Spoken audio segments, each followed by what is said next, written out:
এই যে সুন্দর স্মার্টফোনটা দেখতেছেন এইটা হইতেছে 2024 সালের জাতীয় ট্রাস্ট এন্ড এইটা হইতেছে OnePlus এর নতুন model OnePlus NORD N30 SE 5G। তো এইটা হইতেছে দেশের বাজারে আনঅফিসিয়ালি ঢুইকা পড়ছে, তাই চিন্তা করলাম যে এইটা আপনাদের সাথে একটু পরিচয় করায় দেই। আর এটা হচ্ছে যে 4GB RAM and 128GB internal স্টোরেজের প্রাইস ধরা হয়েছে 22,000 টাকা।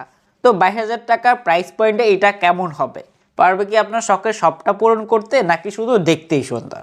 এটা দিয়ে গেম প্লে করেছি, ছবি তুলেছি, পাশাপাশি আরও বেশ কিছু কাজকর্ম করেছি, যেটার ভিতরে হচ্ছে যে এই ফোনটার কিছু খারাপ দিক ধরা পড়েছে, পাশাপাশি এর কিছু ভালো দিকও খেয়াল করেছি।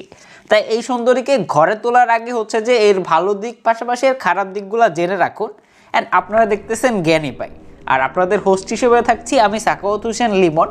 তাই ভিডিওটি ভালো লাগলে অবশ্যই সাবস্ক্রাইব করে বেল বাটনে গুঁতা দিয়ে রাখেন। এই ফোনটি আমাদেরকে স্পন্সর করেছে এসএ টেলিকম। তাদের শপের অ্যাড্রেস হচ্ছে গাজীপুর চৌরাস্তা অনুপম সুপার মার্কেটের দ্বিতীয় তলায়। তাদের কাছে আপনারা OnePlus সহ সকল ব্র্যান্ডের স্মার্টফোন পেয়ে যাবেন। অ্যান্ড আমার চ্যানেলে সাবস্ক্রাইবার হয়ে থাকলে আলাদা করে স্পেশাল গিফটও পেয়ে যাবেন।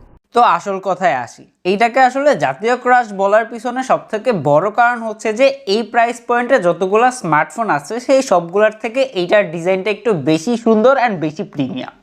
যে যত কথাই বলুক, এটা যখন আমি ব্যবহার করতেছিলাম সবাই হচ্ছে হাতে নিয়ে দেখতেছিল অ্যান্ড বলতেছিল যে এত সুন্দর কেন।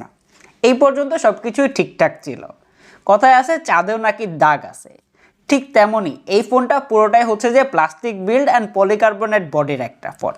যদিও গ্লাসের মতো ফিল দেয়, বাট এটা কিন্তু গ্লাস না অ্যান্ড এটাতে ফিঙ্গার ক্যাচ করে না। তবে এটার উপরে আড়াআড়ি শেপের একটা প্যাটার্ন দেওয়া হয়েছে, যেটা এর লুকটাকে আরও বেশি সুন্দর করে তোলে। তবে আমার কাছে এর ক্যামেরা মডিউলটা একটু বেশি ভালো লেগেছে, যেটা দেখতে এর লুকটাকে আরও বেশি ফ্ল্যাগশিপ ফিল দেয়। তবে এটা একটু উঁচু, যার জন্য কোথাও রাখতে গেলে দাগ পড়ে যাবে, এই জিনিসটা মাথায় রাখবেন। আর এর সাইডে ব্যবহার করা হয়েছে ফ্ল্যাট ফ্রেম, যেখানে ব্যবহার করা হয়েছে সাইড মাউন্টেড ফিঙ্গারপ্রিন্ট, যেটা ফাস্ট অ্যান্ড অ্যাকুরেট ছিল, কোনো রকম মিসম্যাচ খেয়াল করে নাই।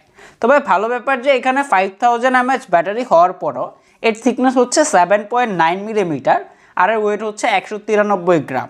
তবে এটা সাইজে কিছুটা বড়, যার জন্য এক হাতে ব্যবহার করতে গেলে কিছুটা প্যারায় পড়বেন। তবে এটার যে উপরের পাশটা আছে, মানে ক্যামেরা মডিউলের পাশটা, এখানে ওয়েট ডিস্ট্রিবিউশনটা আরেকটু ভালো করা যাইতো। তবে ভালো ব্যাপার যে এখানে ব্যবহার করা হয়েছে ডুয়াল স্পিকার, যা সাউন্ড কোয়ালিটি যথেষ্ট লাউড অ্যান্ড ক্লিয়ার ছিল, তেমন কোনো রকম মিসম্যাচ খেয়াল করে নাই। অ্যান্ড এখানে আপনারা টাইপ সি পোর্টের পাশাপাশি secondary noise cancellation mic and 3.5 millimetre headphone jack available পেয়ে যাবেন। OnePlus ফোনের সবথেকে বড় দুর্নাম হচ্ছে তার ডিসপ্লে, যার জন্য বর্তমান সময়ে সবাই হচ্ছে যে OnePlus-এর নাম শুনলে 10 হাত দূরে থাকে। বাট চিন্তার কোনো কারণ নাই, কেননা এটাতে গ্রিন লাইন পড়বে না। এইটাতে ব্যবহার করা হয়েছে 6.72 ইঞ্চের একটি full HD plus IPS display, যার পিপিআই হচ্ছে 392 পিপিআই। তবে এখানে অ্যামোলেড হইলে ব্যাপারটা আরেকটু জুস হইতো, তবে আবার গ্রিন লাইন পড়ে যাইতো। আচ্ছা থাক, ডিসপ্লেটা ভালো ছিল, অনেকটা bright and colourful, and full HD plus হওয়ার জন্য কোনো রকম শার্পনেস জনিত ঘাটতি ফিল করে নাই। অ্যান্ড এইটা দিয়ে আপনারা ইউটিউবে 2K পর্যন্ত ভিডিও দেখতে পারবেন, অ্যান্ড কোনো রকম ফ্রেম স্কিপ করে এইরকম কোনো কিছু খেয়াল করে নাই। যদিও এখানে 90 হার্টজ দেওয়া হয়েছে, বাট 22,000 টাকা প্রাইস পয়েন্টে এখানে 120 হার্টজ দিলে আরেকটু ভালো হইতো, যার জন্য day to day multitasking, social media browsing ভালোভাবে করতে পারতেছিলাম। 90 হার্টজও ভালোভাবেই পুশ করতে পারে, তবে এখানে 120 হার্টজ দিলে বিষয়টা আরেকটু ভালো হইতো। তবে সব জায়গায় অ্যাকুরেটভাবে 90 হার্টজ পুশ করে না, সামটাইমস হচ্ছে যে কিছুটা ঝামেলা করে। আর এটার প্রোটেকশন হিসাবে কি থাকছে এটা কোথাও ঘাটাঘাটি করে পাই নাই, যার জন্য অবশ্যই আলাদা করে একটি স্ক্রিন প্রোটেক্টর লাগিয়ে রাখবেন।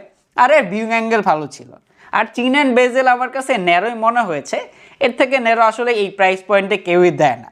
অ্যান্ড OnePlus ক্লেম করতেছে যে এখানে তারা হচ্ছে যে সানলাইট ডিসপ্লে ব্যবহার করেছে, আর এটা পিক ব্রাইটনেস কত সেটা হচ্ছে কোথাও পাই নাই।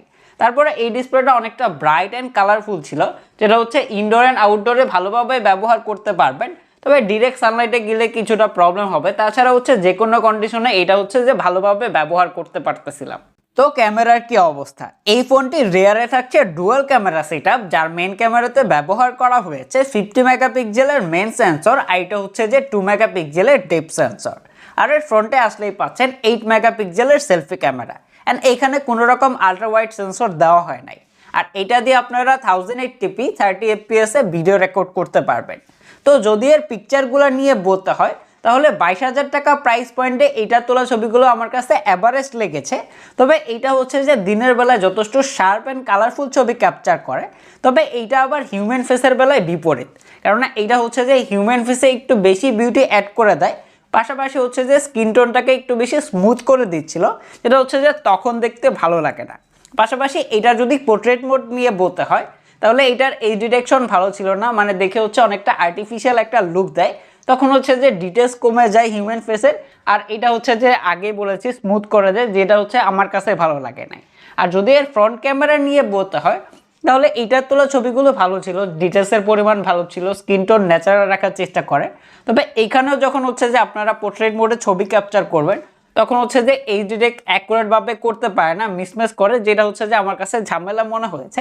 এখানে আরও বেশি ইমপ্রুভের দরকার আছে। তারপরে ছবিগুলো দিয়ে দিলাম, আপনারাই দেখে কমেন্ট করে জানাবেন কেমন লেগেছে। OnePlus হচ্ছে যে লোক পরিচিতি পাওয়ার পিছনে সবথেকে বড় কারণ হচ্ছে যে OnePlus হচ্ছে ফ্ল্যাগশিপ কিলার ফোন বানায়। যদিও তারা এই রাস্তা থেকে অনেক দূরে চলে আসছে। এই ফোনটিতে ব্যবহার করা হয়েছে Dimensity 6020, যেটা হচ্ছে 7 ন্যানোমিটার আর্কিটেকচারে বিল্ড করা, আর এটা হচ্ছে যে 5G চিপসেট। আর এইটাতে আপনারা র্যাম রোম ভেরিয়েন্টে পাচ্ছেন 4GB RAM and 128GB internal storage, আর এই স্টোরেজ টাইপ হচ্ছে UFS 2.2। তবে এখানে 8128 হলে আরেকটু ভালো হইতো। অ্যান্ড এখানে Dimensity 6020 যে চিপসেটটা আছে এটা হচ্ছে যে MediaTek Z99 এর সমতুল্যই বলা যায়, 19-20-এর একটা পার্থক্য খেয়াল করেছি। তো এটা দিয়ে হচ্ছে আমি বেঞ্চমার্ক টেস্ট করেছি, যেটা হচ্ছে সিঙ্গেল করে 712 অ্যান্ড মাল্টি করে 1739 স্কোর করে, যেটা অবশ্যই বেটার একটা স্কোর। অ্যান্ড এইটা সুবাদে day to day multitasking, social media browsing এগুলো ভালোভাবে করে নিতে পারতেছিলাম। অ্যাপ ওপেনিং স্পিডও ঠিকঠাকই আছে। যারা হচ্ছে যে টুকটাক গেম প্লে করেন, তাছাড়া বেসিক কাজকর্ম করেন, তাদের জন্য এটা হচ্ছে যে সব কিছু টেনে নিতে পারবে। তো যদি গেম প্লে নিয়ে বলতে হয় তাহলে এটা দিয়ে আমি গেম প্লে করেছি। এটা দিয়ে আমি অ্যাশপল 9 খেলেছি, কল অফ ডিউটি মোবাইল খেলেছি। কল অফ ডিউটি মোবাইল হচ্ছে যে মিডিয়াম গ্রাফিক্সে হাই ফ্রেম রেটে সেট করে খেলতে পারবেন। গেম প্লে ভালো ছিল, তেমন কোনো রকম ল্যাগ বা হিকাপের দেখা পাই নাই। বাট অনেকক্ষণ খেলার পরে ক্যামেরা মডিউলের পাশটা একটু বেশি হিট হয়। অ্যান্ড এটা দিয়ে অ্যাশপল 9 খেলেছি, গেম প্লে ভালো ছিল, বাট গাড়িগুলো যখন ক্র্যাশ করে তখন কিছুটা ফ্রেম ড্রপের দেখা পেয়েছি। তাছাড়া এমনিতে যারা হচ্ছে যে টুকটাক গেম প্লে করেন, যেমন হচ্ছে সাবওয়ে সার্ফার, টেম্পল রান, এগুলো হচ্ছে যে অনায়াসে ভালোভাবে খেলতে পারবেন, তেমন কোনো রকম প্রবলেমের দেখা পাই নাই। আর এর সফটওয়্যার পার্টে ব্যবহার করা হয়েছে Android 13 out of the box OxygenOS 13.1। OxygenOS 13.1 নিয়ে বলতে গেলে এটা হচ্ছে ক্লিন অ্যান্ড ব্লোটওয়্যার ফ্রি। এখানে কোনো রকম ইনবিল বা প্রি ইনস্টল অ্যাপ দেখতে পাই নাই। And day to day multitasking, social media browsing যখন করতেছিলাম তেমন কোনো রকম ল্যাগ বা হিকাপের দেখা পাই নাই, অ্যান্ড কোনো রকম বাকবাল্লুকও দেখি নাই। আর সফটওয়্যার আপডেট নিয়ে বলতে গেলে OnePlus-এর এই একটা দুর্নাম আছে যে সফটওয়্যার আপডেট দিলে হচ্ছে যে ডিসপ্লেতে গ্রিন লাইন চলে আসে, যেহেতু এটাতে IPS ব্যবহার করা হয়েছে, সো এইরকম কোনো কিছু আসার নাই। তাছাড়া এমনিতে কন্টিনিউ সফটওয়্যার আপডেট হচ্ছে যে পেয়ে যাবেন। এই ফোনটা ব্যাটারিতে ব্যবহার করা হয়েছে 5000 mAh ব্যাটারি। তো যদি এর ব্যাটারি ব্যাকআপ নিয়ে বলতে হয় তাহলে যারা হচ্ছে রেগুলার 60 Hz ব্যবহার করেন, ডে টু ডে মাল্টিটাস্কিং, ছবি তোলা, টুকটাক কাজকর্ম করেন, তারা হচ্ছে যে একদিনের মতো ব্যাটারি ব্যাকআপ পেয়ে যাবেন। বাট যারা হচ্ছে যে 90 Hz ব্যবহার করেন, গেম প্লে করেন, তারা হচ্ছে যে গেম প্লে করে 5 থেকে 4.5 ঘন্টার মতো স্ক্রিন অন টাইম পেয়ে যাবেন একটানা গেম প্লে করলে।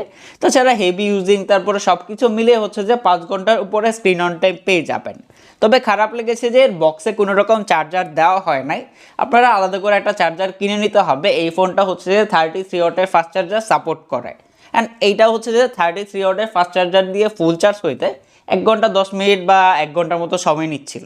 এখন কথা হচ্ছে যে 22,000 টাকা প্রাইস পয়েন্টে এই ফোনটার অনেকগুলো দিক আমার কাছে ভালো লেগেছে, বাট কিছু কিছু দিক হচ্ছে যে ভালো লাগে নাই। তো প্রথমে যদি খারাপ লাগার দিকগুলো বলতে হয় তাহলে সব থেকে বেশি খারাপ লেগেছে বক্সে কোনো চার্জার দেওয়া হয় নাই, যেটা হচ্ছে যে বর্তমান সময়ে এই প্রাইস পয়েন্টে অনেকেই স্মার্টফোন কিনলে চার্জার ছাড়া স্মার্টফোন কিনতে চায় না।